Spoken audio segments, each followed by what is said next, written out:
Sejam muito bem-vindos a mais um vídeo desse manual. E hoje a gente vai estar falando como falar que sou trans para minha família, um relato da minha história pessoal, talvez possa ajudar vocês. Uma coisa é a gente assumir para nossa família que nós somos mulheres lésbicas. Isso é uma coisa. Tá? Outra coisa é a gente dizer que nós somos trans, que nós somos um homem trans. E por que estou falando isso? Porque o impacto disso não é o mesmo impacto disso. E algumas pessoas acham que a família deve entender de goela abaixo isso aqui. Quando essas duas coisas elas são muito diferentes. Eu acredito que a maioria dos homens trans comecem com o seguinte passo, né? Primeiro se assume lésbica, depois de um tempo se assume trans. Mesmo aqui já se achando, já acreditando ser um homem trans. Desde criança eu já me considerava, eu não vou dizer homem trans porque eu não conhecia essa palavra. Mas desde criança eu já me achava um menino. Eu me sentia um menino, minhas brincadeiras eram brincadeiras de menino. Eu me comportava como menino. Mas eu não entendia isso, porque eu era criança e não era um tema assim, que a gente encontrava qualquer pessoa falando sobre isso. Então, eu fui entender, eu fui escutar a expressão homem trans, na verdade, uma vez assistindo televisão, quando o jornal falou que um homem estava grávido. Eu fiquei, quê? Fiquei sem entender nada. E aí foi que eu entendi que era uma mulher que virou homem e aí engravidou, e aí era um homem grávido. Foi o meu primeiro contato com isso. Mas eu nunca busquei entender sobre isso, mesmo sentindo aquilo. Então, eu cresci, fui até aí os meus 18 anos, sentindo várias coisas, me sentia mulher, mas ainda não entendia por quê. Então, eu, mais ou menos nos meus 18 anos, foi que eu entendi, mas eu só fui me assumir trans para minha família no ano passado, 2025. Então, foi bastante tempo até eu contar que eu me sentia um. Então, essa cronologia para vocês também é muito importante, porque não dá simplesmente para acordar como mulher e dizer para a família eu sou um homem. Isso, eu acho que isso é até desrespeitoso para a família, para os amigos, para todo mundo e até para você. Eu acho que existe um processo que deve ser respeitado. Eu vou contar rapidamente a história dessas duas partes. Quando eu contei para eles que eu gostava de mulher, que eu era uma mulher que gostava de mulher, foi a seguinte história. Eu tava gostando de uma menina e aí eu fui pra igreja e tava muito triste porque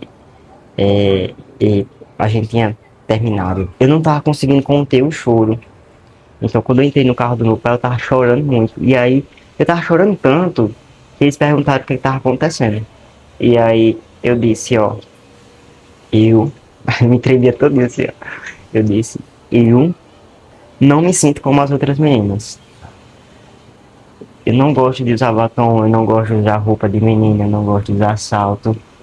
Aí meu pai disse, tá certo. Mas você gosta de menina? Porque uma coisa, né, você não se identificar ali com algumas coisas do universo feminino, outra coisa é você gostar de mulher. Aí eu disse, gosto. E eu tava esperando um tapa, sério, eu pensei que eu ia apanhar, eu fiz assim. E meu pai disse, tudo bem. Nunca vou esquecer, assim, a atitude do meu pai. Eu morava com eles ainda nessa época. Aí meu pai antes de dormir abriu a porta assim e disse, ó, você pode ser o que você quiser. Se você quiser ser o nosso bebê pra sempre, você vai ser o nosso bebê pra sempre. Cara, a partir dali eu fiquei muito mais feliz, muito mais à vontade, porque agora a minha família sabia que eu gostava de mulher. Ótimo, tava me sentindo super bem. A partir daí foi que eu me senti mais à vontade comigo mesmo, a usar algumas roupas que eu gostava, a cortar o cabelo. Até o processo de cortar o cabelo foi um processo mais passo a passo. Então eu simplesmente não raspei assim a cabeça. Eu disse, ó, vou fazer um corte que muitas mulheres usam, né? Um corte curto, que eu acho que eu me senti melhor.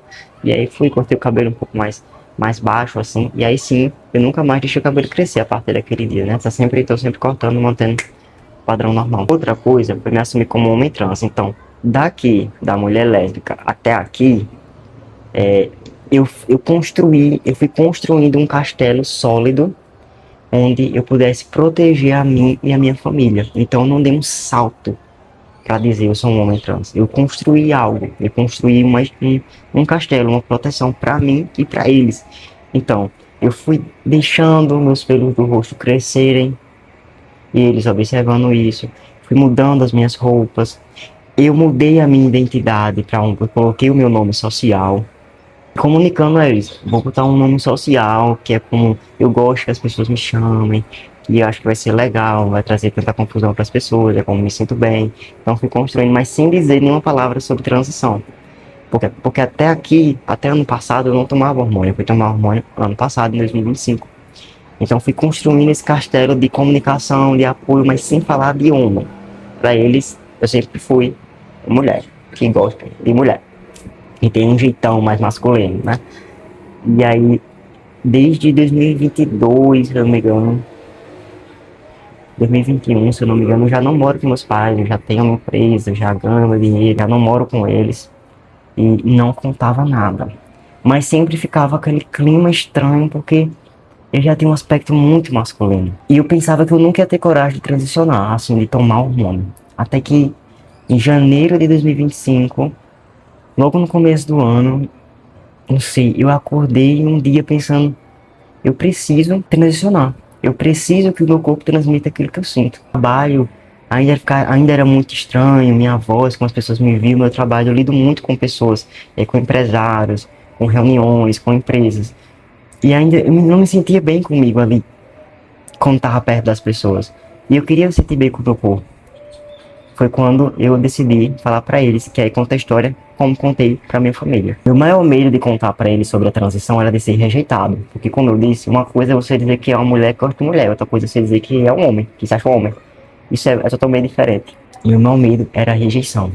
Era deles olharem para mim e dizer, isso eu não aceito. E mesmo não morando mais com eles, eu tenho esse medo da minha avó, dos meus tios, dos meus pais, minha irmã, tudo. Mas aí, eu não contei pessoalmente, porque eu tava com muito medo dessa rejeição. Aí eu mandei um áudio pros meus pais, eu mandei a mesma coisa pros dois pra ver quem via primeiro. Eu disse, eu queria falar com vocês, eu queria abrir o coração com uma coisa que eu me sinto.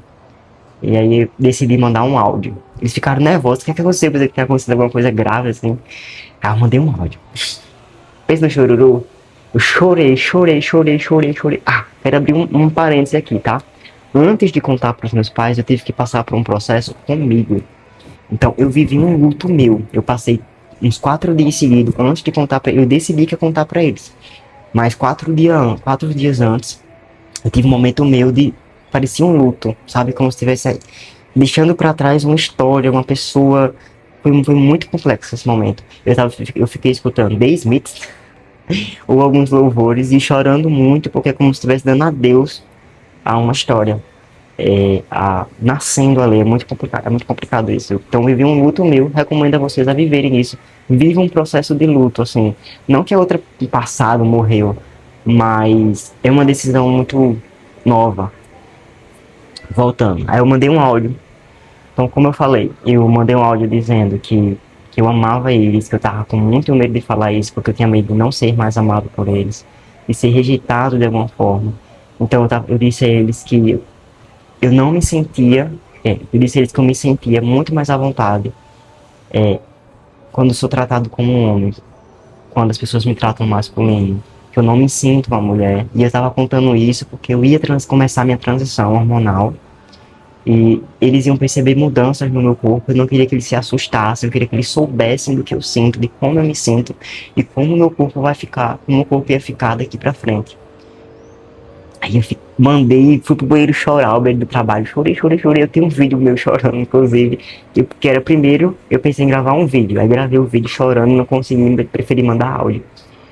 Aí eles mandaram um áudio falando. O áudio que me deixou muito feliz, pra mim aquilo foi um alívio tão grande que eu saí do trabalho, saí do escritório com o coração saltitando. Eles disseram, não se preocupe, pare de chorar. Minha mãe falando, pare de chorar, a gente lhe ama. Eu tô resumindo, tá? Mas tem um vídeo meu no TikTok onde eu coloquei todos os áudios do pessoal da minha família. Depois vão lá. Pare de chorar, a gente lhe ama. Nós não vamos lhe rejeitar. Meu pai disse, né? A gente tem medo mais do que as pessoas de fora pensam, como vai tratar você. Uma coisa que meu pai pediu foi para que antes de eu tomar qualquer coisa, eu cuidasse da minha saúde, não procurasse um profissional, não fizesse de qualquer jeito. assistisse vídeos também de pessoas que se arrependeram para eu entender a seriedade disso. Eu queria que vocês também entendessem a seriedade disso. Hoje eu vejo muitos adolescentes querendo tomar hormônio e agindo de uma forma muito rebelde com a vida, mas não façam isso. Existe todo um processo, existe toda a sua história, respeite isso também, respeite a sua história. Foi um áudio muito positivo, eu fiquei aliviado. Aí depois eu fiquei muito mais à vontade para mandar um áudio para minha prima, para minhas tias, para minha avó, para minha irmã. E todos eles eu recebi um amor tão forte, tão forte, tão forte, que eu fiquei constrangido. Tive até que tratar na terapia depois. Isso é tema para outro vídeo. Porque é o seguinte, tanto eu quanto a minha família, a gente não nascemos num lar cristão. Nós nos convertemos, a gente usa a palavra converter dentro da igreja. Quando eu era adolescente, então tudo ali no crescimento foi na igreja, um lugar que eu adoro, que eu amo. Eu me formei em teologia. Eles têm as crenças deles, eles acreditam em Deus, eles acreditam em pecado, acreditam em Jesus. Eu respeito isso, eu também acredito nisso. Mas eles me deram uma aula de respeito. Eles não disseram, aê, parabéns, faça isso, o mundo precisa de homens trans, não aplaudiram, nada disso. Mas disseram, a gente te ama. Não importa o que você faça, a gente te ama, nós vamos continuar te amando, independente da sua escolha. Então, isso foi um ato de amor tão forte que eu fiquei constrangido. Eu fiquei até sem conseguir aceitar esse amor. Se eu pudesse voltar no tempo, uma coisa que eu faria diferente era, porque eu tava ainda ali cortar o cabelo, mudar minhas roupas ainda como uma mulher lésbica, eu teria sido mais paciente com a minha família. Eu acho que eu quis fazer tudo muito rápido, eu acho que foi novo pra eles também, sabe? Eu acho que é isso que eu faria diferente. Mas no processo de me assumir como homem trans, eu não faria diferente. Eu acho que eu fiz de um jeito que foi bom pra mim, foi bom pra eles, esse castelo, essa maturidade que eu fui construindo até contar. Uma frase que me ajudou a falar isso pra eles foi: eu amo vocês. Eu acho que quando a gente expressa o nosso amor pela família, fica muito mais fácil deles entenderem que nós somos uma pessoa que está passando por um momento muito difícil também de estar falando, sabe? Quando a gente diz eu amo vocês, a gente está dizendo isso está sendo difícil para mim e esse amor de vocês também é importante para mim. Essa aceitação também é importante para mim. Tentem falar, talvez se você não é aquela pessoa que costuma falar eu te amo, porque eu não sou, talvez essa seja a primeira vez e seja um momento muito marcante. Você dizer, ó, antes de tudo eu quero dizer que eu amo vocês, que eu te amo, e falar isso tá sendo difícil para mim também. E se explique como você se sente, para depois informarem a ele, dizerem que vai começar a tomar uma transição que funciona com remédio. Lembre-se que você está passando por isso pela primeira vez, mas sua família também. Se não tem nenhum outro caso de pessoas trans, é a primeira vez deles, então seja paciente com isso. É um momento novo para todo mundo, então tem que estar todo mundo no mesmo barco. Vou terminar com duas coisas. Primeiro, nem todo mundo vai reagir bem, tá? Isso é uma coisa que a gente, quando tá nesse processo de contar pra família, a gente pensa, eita, deu certo com o gel, vai dar certo comigo. E também pensa, eita, não deu certo com fulano, então não vai dar certo comigo. A gente não sabe. Lembre-se, nem todo mundo vai reagir bem. Mas isso não invalida quem você é. A sua missão é contar, é expressar o que tá sentindo, expressar quem você é. A do outro é com ele, ninguém é obrigado. Meus pais poderiam dizer, ó, não, isso é demais pra mim.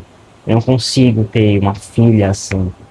Então vamos se afastar. Pra mim você morreu, tá? Eles poderiam ter dito isso. E aí, como eu ia ficar? Aí entra outro ponto. Procure psicólogo, um psicólogo que acompanhe vocês. Que pra mim me ajudou muito. Depois eu vou trazer temas sobre como a psicologia me ajudou. Então nem todo mundo vai aceitar. Isso não invalida quem você é. Entenda a opinião do outro. Nós também não aceitamos muita coisa nessa vida, não é?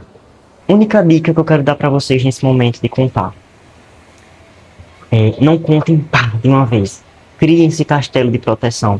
Expresse seu amor. Expresse que você é só uma pessoa que vai ter uma transição. Sabe? Que isso não é tudo da sua história. Que você é uma pessoa inteligente, que você é engraçado, que você é divertido. Eu contei isso no áudio. Eu disse assim: eu não quero que vocês me rejeitem porque eu sou bom no meu trabalho, eu sou engraçado, eu sou divertido, eu vontade de chorar. Eu sou uma pessoa que tem tantas qualidades e eu não tô trazendo vocês pra perto porque eu tenho medo. Então Eu tava na época de me formar e eu tinha medo de chamar minha família pra formatura, porque eles lá me chamavam, né, no nome social, todo mundo me tratando masculino. Eu disse, eu quero vocês perto de mim, porque eu sou incrível e vocês não estão conseguindo ver isso, porque eu não tô sendo completo pra vocês. E é isso, essa foi minha história. Eu acho que eu quero que gostaria que esse vídeo atingisse vocês também de alguma forma, sirva de inspiração de alguma forma, para dar ideias para vocês para esse momento tão importante. E boa sorte, porque eu acho que se você tá vendo esse vídeo é porque você ainda não falou, ou tá passando por algum problema familiar. Que esse vídeo sirva de apoio de alguma forma. E bota aqui nos comentários para eu saber que tá ajudando vocês.